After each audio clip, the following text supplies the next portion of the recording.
Hi guys, what's going on? Firefist here, and I'm going to be giving you a brand new Game of Thrones video. Shocker, I know. To be completely honest, I didn't want this video to be Game of Thrones related, like at all.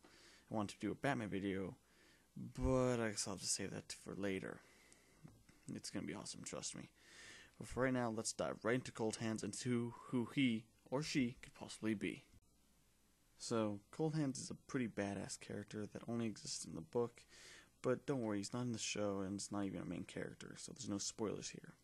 But in the books, he saves Sam and Gilly from a bunch of whites, and he dresses as a member of the Night's Watch, calls Sam brother, his face is covered in a black scarf, and his hands are black and ice cold.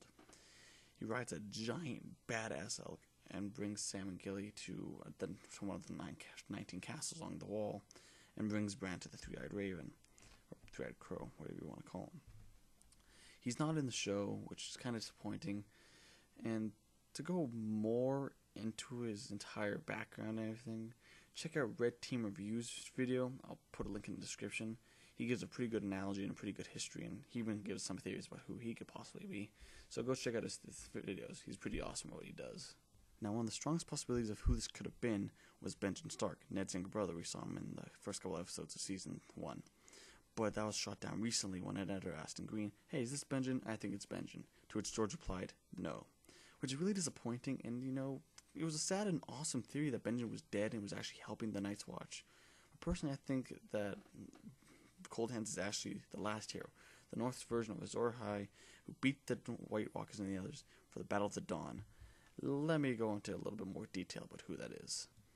So, as all of you should know, the long night was a dark time where there was no sun and it was always cold and the dead walked freely. The whites would usually consume the living and kill thousands, only for them to be brought back to become a larger army for the others and the White Walkers. This whole thing lasted an entire generation, and the Northerners still speak of it as if it is coming, which Melisandre even says that it is coming back. The last hero is an old tale told to Bran by his nan, about how as the others had dead horses and spread as big as hounds, and the cold night would freeze men's cheeks to the bone. The story basically says that the last hero lived during this time, and most likely grew up fighting the others and the whites. That's basically all we know because Mr. Lewin comes in and kind of interrupts the story before it's finished, so we don't know too much about it, or who the last hero even was for that matter. It is also very possible that he was the founder of the Night's Watch, and may have even been the first Lord Commander, and started the first fighting group to fight against the others specifically. He was most likely also the one who commissioned the children to aid Bran the Builder in building the motherfucking wall. But being Bran the badass builder he took it to whole new extremes and made the wall for what it was now. It's also possible that Bran the Builder fought alongside him and was even possibly a close friend and ally, kind of like Robb and Jon Snow type of steel. But brothers just very close friends and allies, which explain a lot, but we don't know too much about that at all. Anyway, the last hero took a company of 12 men, his horse and his dog, to go incredibly far north to search for more of the children to aid the first men against the others and their undead army. However, years of searching, his men slowly died from countless reasons, after which his horse followed suit with them, and then his dog as well. Then he was all alone, and the air was so cold that his sword broke as he was trying to use it. Soon the others and their spiders found him and began chasing him. The story ends with him fleeing and us not knowing his fate. It is my belief that the children found the dead hero or dying hero body and used their awesome magic to bring him back, a la Thoros of Myr and Beric Dondarrion style. As you know, Thoros of Myr is able to bring back Beric Dondarrion at least 8 or 9 times.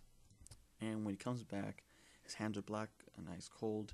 He dresses as he did when he died, which makes sense why the Night's Watch dresses him, as they inspired him, and becomes a defender north beyond the wall.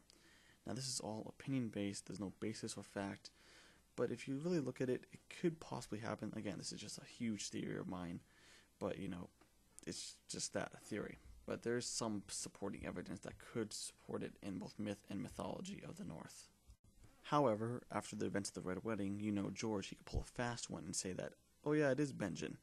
Now, before you guys comment saying, "You just said it wasn't Benjen," that he confirmed it. Nah. Just follow me on this.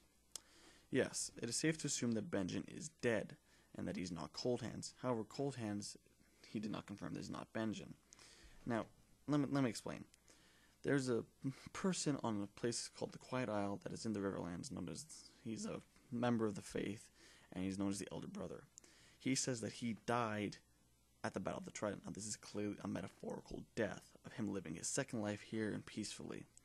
So, taking this into account, it could be that Benjen is dead, but he was reborn through the Children or by some magical event as Coldhands, where he upholds his vows, protects his nephew, and kills wildlings and others, and whites and traitors like the ones at Craster's Keep.